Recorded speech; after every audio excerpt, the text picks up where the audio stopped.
अस्सलामुअलैकुम। मैं हूं अकील अहमद, आपका physics teacher the learning concept academy से। आज हमारा टॉपिक है जी significant figure. The accurately known digits plus the first uncertain और doubtful digit are known as the significant digits और द सिग्निफिकेंट फिगर। यानी हमारी मेजरमेंट्स के अंदर सिग्निफिकेंट फिगर क्या होंगे, जिसके बारे में हमें कह रहा है कि जी accurately known digits plus the doubtful digit. अब हम ये देखेंगे कि एक्यूरेटली नोन डिजिट्स क्या है और डाउटफुल डिजिट्स क्या है। As we know, physics based on measurements. In physics, all physical quantities in measurements are uncertain due to number of reasons. जैसे कि अनसर्टेनिटी को हम प्रीवियसली पढ़ चुके हैं कि जिसमें हमने देखा है कि हमारी मेजरमेंट के अंदर ड्यू टू सम रीज़न जो है वो अनसर्टेनिटीज जो है वो एग्जिस्ट करती हैं, तो जिसकी वजह से हमारी जो मेजरमेंट है वो किसी हद तक जो है वो अनसर्टन होती है। One of them is limitation of instrument to be calibrated up to certain smallest division. यानी कि अनसर्टेनिटी का जो सबसे मेन काज है that is the limitation of the instrument. मतलब कि आपके इंस्ट्रूमेंट का एक लिमिटेड हद तक की मेजरमेंट करना और उससे मज़ीद जो है वो कम वैल्यू जो है वो मेजर ना कर। फॉर एग्जांपल, लेट्स से कि हमारे पास जो है वो एक पेंसिल है, हम इसकी लेंथ मेजर करने जा रहे हैं with the help of scale. तो इस वक्त ये आपको रीडिंग जो है वो प्रोवाइड कर रहा है दैट इज 10.3 या 10.4 सेंटीमीटर। मतलब कि अगर हम इसको सेंटीमीटर में मेजर कर रहे हैं तो इट विल बी 10.3 और द 10.4। अब ये 10.3 और द 10.4 मैं क्यों कह रहा हूँ, क्योंकि अगर आप देखें तो इसका जो एंड है इस पेंसिल का that is lying between the line 3 or the 4. In the measurement of the length with the help of meter rod which is calibrated in millimeters, let the end point of the line lies between 10.3 and 10.4 centimeter marks. By convention, if the end of the line does not touch or cross the midpoint of the smallest division, the reading is confined to the previous division. In case the end of the line seems to be touching or have crossed the midpoint, the reading is extended to the next division. मतलब कि अगर हमें ये लगे कि ये जो and point है ये इस मिड पॉइंट से थोड़ा सा पीछे है तो हम इसको 10.3 ले लेंगे, और अगर ये मिड पॉइंट से थोड़ा सा आगे है तो हम इसको 10.4 कंसीडर कर लेंगे। By applying the above rule, the position of the edge of a line recorded as 10.4 centimeter with the help of meter rod calibrated in millimeter may lie between 10.35 centimeter and 10.45 centimeter. Thus, in this example, the maximum uncertainty is plus minus 0.05 centimeter. It is in fact equivalent to an uncertainty of 0.1 centimeter, equal to the least count of the instrument divided into two parts, half above and the half below the recorded reading. मतलब ये कि अगर हम यहाँ पे 10.3 अगर बताते हैं तो इसका मतलब है कि हम इसकी एक्चुअल वैल्यू के मुकाबले में कुछ वैल्यू कम बता रहे हैं, और अगर हमें ये लगता है कि ये 10.4 के करीब है तो तब अगर हम 10.4 बताते हैं तो इन दैट केस क्या होगा कि जितना ये एक्चुअल वैल्यू से ये 4 वाली लाइन आगे होगी तो हम उतनी वैल्यू जो है वो ज़्यादा बता रहे होंगे। तो इसका मतलब है कि हमारी रीडिंग में जो है वो अनसर्टेनिटी एग्जिस्ट कर रही है, और वो ज़्यादा से ज़्यादा कितनी अनसर्टेनिटी एग्जिस्ट कर सकती है दैट इज 0.05 सेंटीमीटर। मतलब कि अगर हम 10.3 बता रहे हैं तो दैट विल बी प्लस 0.05, और अगर हम 10.4 बता रहे हैं तो माइनस 0.04 सेंटीमीटर जो है वो आपकी जो है वो अनसर्टेनिटी एग्जिस्ट करेगी। सेम इसी तरह से इसका जो ये इनिशियल पॉइंट है यहाँ पे भी अनसर्टेनिटी एग्जिस्ट करती है कि वो भी बराबर होगी किसके 0.05 सेंटीमीटर। तो इस पूरी मेजरमेंट के अंदर या इसकी लेंथ को मेजर करते वक्त जो टोटल अनसर्टेनिटी होगी वो इनिशियल पॉइंट और फाइनल पॉइंट दोनों की अनसर्टेनिटी का सम होगी, तो that will be 0.1 centimetre which is equal to the least count of your measuring instrument. मतलब ये हुआ कि आपके मेजरिंग इंस्ट्रूमेंट के या आपकी मेजरमेंट के अंदर जो मैक्सिमम अनसर्टेनिटी एग्जिस्ट करती है that is equal to the least count of the measuring instrument. The recorded value of the length of the straight line, that is 10.4 centimeter, contains three significant digits. Two are accurately, यानी कि 1 और 0 जो है वो accurately known है, while the third is a doubtful one, क्योंकि हम इस digit के बारे में sure नहीं थे कि it is 3 or the 4. तो we are doubtful about this digit, but we are sure about it is 10. तो इसका मतलब इसके अंदर जो total number of significant figure आ जाएंगे वो 10.4 हो जाएंगे। If the above mentioned measurement is taken by a vernier calliper which is calibrated up to 100 part of a centimeter, it would recorded as 10.37 centimeter. In this case, the number of figures is 4. मतलब कि अगर हम यही reading इस metre scale की बजाय हम vernier caliper से मेजर करें तो हमारे पास जो रीडिंग आएगी वो 10.37 हो सकती है।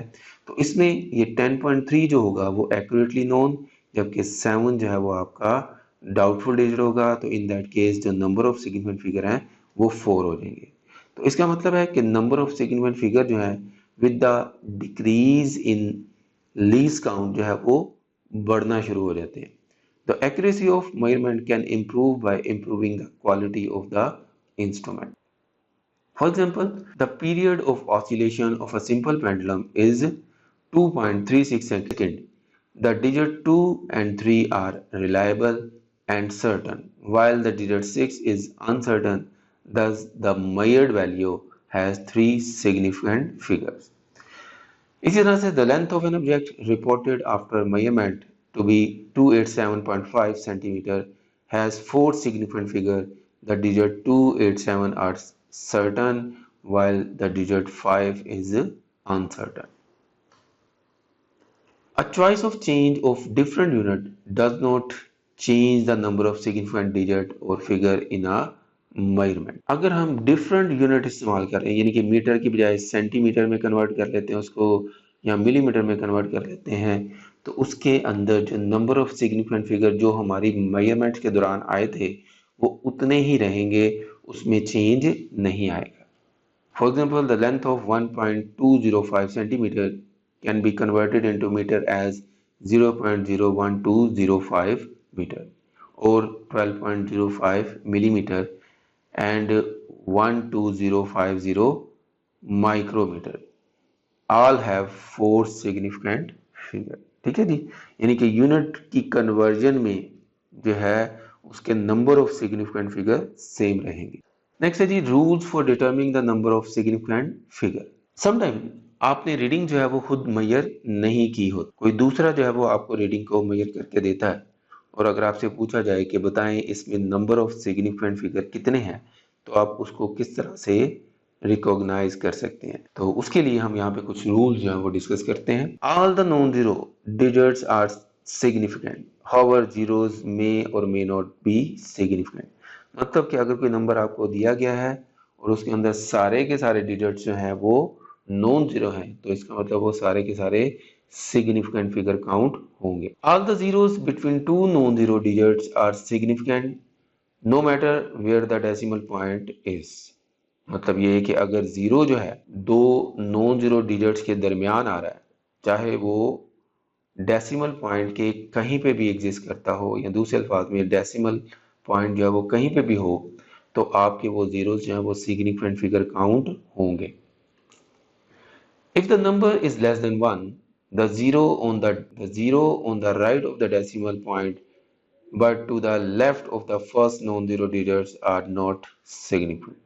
मतलब कि अगर कोई नंबर आपका लेस देन 0 है, मतलब कि आपका नंबर कोई लेस देन 1 है, तो इन दैट केस उसकी लेफ्ट साइड पे जो जीरोस होंगे वो सिग्निफिकेंट फिगर काउंट नहीं होंगे। तो इसका मतलब है इस डिजिट में या इस नंबर में जो नंबर ऑफ सिग्निफिकेंट फिगर हैं वो 3 होंगे।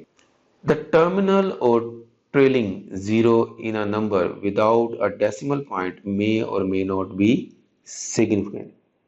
टर्मिनल और ट्रेलिंग जीरो का मतलब क्या है, जैसे कि 8000 किलोग्राम, तो यहाँ पे जो ये 3 जीरो हैं they are known as the terminal और the trailing zero. The number of significant zeros is determined by the accuracy of the measuring instrument. If the measuring scale has a least count of 1 kilogram, then there are 4 significant figures written in scientific notation as 8.000 into 10 raised to the power 3 kilogram. मतलब ये कि अगर ऐसी situation है तो आप किस तरह से डिसाइड करेंगे कि आपके इस फिगर में कितने नंबर ऑफ सिग्निफिकेंट फिगर मौजूद है. तो वो कहता है वो डिपेंड करेगा आपके मेजरिंग इंस्ट्रूमेंट के ऊपर. अब आपने ये रीडिंग खुद तो मेजर की नहीं, तो आपको कैसे पता चलेगा. तो इसके लिए क्या होगा कि वो आपको ये मेजरमेंट जो है वो साइंटिफिक नोटेशन की फॉर्म में लिख कर देगा. तो इस साइंटिफिक नोटेशन में जब ये लिखा होगा तो आपने इस 10 को छोड़ के जितने भी उसने फिगर लिख के दिए हैं वो सारे के सारे सिग्निफिकेंट फिगर काउंट होंगे. ठीक है. इसी तरह से अगर उसने इसको 1 किलोग्राम वाले लीज काउंट इंस्ट्रूमेंट से नहीं मेजर किया बल्कि इसको 10 किलोग्राम वाले लीज काउंट वाले इंस्ट्रूमेंट से मेजर किया है, तो ऐसी सिचुएशन में आपके नंबर ऑफ सिग्निफिकेंट फिगर जो है वो कितने रह जाएंगे, 3 रह जाएंगे. यानी कि वो आपको इसको लिख के देगा 8.00. क्योंकि जैसे कि मैंने आपको पहले बताया कि आपका जो डाउटफुल प्लेस होता है वो कौन सा प्लेस होता है, लीज काउंट वाला. अब इस सिचुएशन में आपका जो लीज काउंट था वो यूनिट प्लेस पे था, तो इसलिए आपका जो यूनिट प्लेस है वो डाउटफुल है. बाकी आगे सारे वाले डिजिट्स जो हैं वो एक्यूरेटली नोन है या सर्टन है. जबकि यहाँ पे आपका जो लीज काउंट है वो 10 है, तो इसका मतलब आपकी जो 10th प्लेस है इसमें वो भी डाउटफुल है. तो इसका मतलब इसके अंदर 2 डाउटफुल डिजिट्स हो गए, लेकिन हमने अकॉर्डिंग टू द डेफिनेशन सिर्फ एक ही डाउटफुल डिजिट लेना होता है. तो इस लिहाज से यहाँ पे जो है वो सिर्फ 3 जो है वो सिग्निफिकेंट फिगर रह जाएंगे. इस तरह से अगर आप लीज काउंट को बढ़ाते जाएंगे तो नंबर ऑफ सिग्निफिकेंट फिगर जो है वो कम होते जाएंगे. नेक्स्ट है जी rules for determining the number of significant figure में the trailing zeros in a number with the decimal points are significant. मतलब कि अगर ट्रेलिंग जीरोस कुछ इस तरह से हैं कि वो डेसिमल के बाद आ रहे हैं, तो ऐसी सिचुएशन में आपके जो सारे जीरोस होंगे वो सिग्निफिकेंट फिगर काउंट होंगे. When a movement is recorded in scientific notation or standard form, the figure other than the power of 10 are significant. ठीक है. For example, a movement recorded as 8.70 into 10 raised to the power 4 has 3 significant figure. जैसे कि मैं पहले बता चुका हूँ कि अगर साइंटिफिक नोटेशन में अगर आपको नंबर दिया जाएगा तो 10 की पार्ट के अलावा आपके पास जो जितने भी डिजिट्स होंगे वो सारे सिग्निफिकेंट होंगे. हाँ जी. Rules for arithmetics operation with significant figures. यानी कि जब हम मेजरमेंट्स कर लेते हैं उसके बाद उसकी फाइनल कैलकुलेशन करते हैं तो उस फाइनल कैलकुलेशन के अंदर कितने सिग्निफिकेंट फिगर होने चाहिए, तो उसके लिए यहाँ पे हम रूल्स देखते हैं. In arithmetic operation the final result should not have more significant figure than the original data from which it was obtained. यानी कि जो मेजरमेंट हमने की है उसके अंदर जो सिग्निफिकेंट फिगर होंगे हमारे फाइनल आंसर में भी ऑलमोस्ट उतने ही सिग्निफिकेंट फिगर होने चाहिए, उससे ज़्यादा नहीं हो सकते. इन केस ऑफ मल्टीप्लिकेशन और division, in multiplying or dividing numbers, keep a number of significant figure in the product of quotient not more than that contained in the least accurate factor, the factor containing the least number of significant figure. For example, the computation of the following uses a calculator gives. Let's say कि हमने ये एक measurements करने के बाद calculation की है जिसमें मेजरमेंट करने के बाद हमारा कैलकुलेटर पे आंसर ये आया. अब अगर आप अपनी मेजरमेंट में देखें तो सब में जो least number of significant figure हैं, जो आपका लीस्ट एक्यूरेट फैक्टर है वो है 3.64. तो इसका मतलब है यहाँ पे 3 नंबर ऑफ सिग्निफिकेंट फिगर है, तो आपका जो फाइनल आंसर होगा वो भी up to 3 number of significant figure तक ही होगा. तो इसके लिए हम क्या करेंगे कि इसको राउंड ऑफ कर लेंगे up to 3 number of significant figure तक. The final result should retain as many significant figures as are there in the original number with the least significant figures. So, by following the rules of the rounding of data, the correct answer of the computation is addition or subtraction. In case of addition or subtraction, in adding or subtracting numbers, the number of decimal places retained in the answer should equal to the smallest number of decimal places in any of the quantities being added or subtracted. In this case, the number of significant figure is not important, it is the position of decimal that matter. मतलब कि अगर हम numbers को add कर रहे हैं या subtract कर रहे हैं तो ऐसी सिचुएशन में हम मेजर्ड वैल्यू के सिग्निफिकेंट फिगर को देखने की बजाय उनकी डेसिमल प्लेस को देखेंगे कि किस में least number of decimal places हैं, तो फाइनल आंसर में भी हम उतनी ही डेसिमल प्लेसेस जो हैं वो रखेंगे। कि जैसा कि इस आंसर में अगर हमने इन तीन नंबर्स को ऐड किया है तो हमारे पास 75.523 आया है और यहाँ पे जबकि 8.1273 आया है। तो इन मेजरमेंट के अंदर जो लीस्ट डेसिमल प्लेस है इसमें ये 1 है जबकि इसमें ये 2 है, तो इस नंबर को हम फर्स्ट डेसिमल प्लेस तक राउंड ऑफ कर लेंगे और जबकि इसमें हम सेकंड डेसिमल प्लेस तक राउंड ऑफ कर लेंगे। The final result should retain as many decimal places as are there in the number with the least decimal places। यहाँ पे हम rounding off the uncertain digits के रूल्स भी देख लेते हैं। Rounding off a number means dropping off digit which are not significant. The following rules are followed for rounding off the number। The result of the computation with approximate number which contain more than one uncertain digit should be round off। If the digits to be dropped is smaller than 5 then the preceding digit is left unchanged। मतलब ये कि जिस number को आप round off कर रहे हैं उससे प्रीवियस नंबर अगर 5 से छोटा है तो हम इसको इंक्रीज किए बगैर जो है वो या चेंज किए बगैर जो है वो राउंड ऑफ कर देंगे, दैट इज 12.3। इस तरह से if the digit to be drop is greater than 5 then the preceding digit is increased by 1। यानी कि जिस डिजिट को आप राउंड ऑफ कर रहे हैं उससे पहला नंबर जो है अगर 5 से बड़ा है तो हम इस नंबर को 1 इंक्रीज कर देंगे। If the digit to be dropped is 5 followed by non-zero digit then the preceding digit is increased by 1। जैसे कि 123.451 है तो इसको हम राउंड ऑफ कर सकते हैं 123.5। If the digit to be dropped is 5 followed by 0 then the preceding digit is left unchanged if it is even and increased by 1 if it is odd। मतलब कि यहाँ पे अगर देखें तो ये इवन है तो ये एज इट इज रखा जाएगा और अगर ये ओड होता है तो हम इसको 1 इंक्रीज कर देते। तो ये थी राउंडिंग ऑफ के रूल। तो आज के लिए इतना ही काफ़ी है। उम्मीद है लेक्चर आपको पसंद आया होगा। लेक्चर को लाइक करें, चैनल को सब्सक्राइब करें और बेल आइकन को प्रेस कर दें और आइंदा आने वाली हर वीडियो को सबसे पहले हासिल करें। इजाज़त दीजिए, अल्लाह।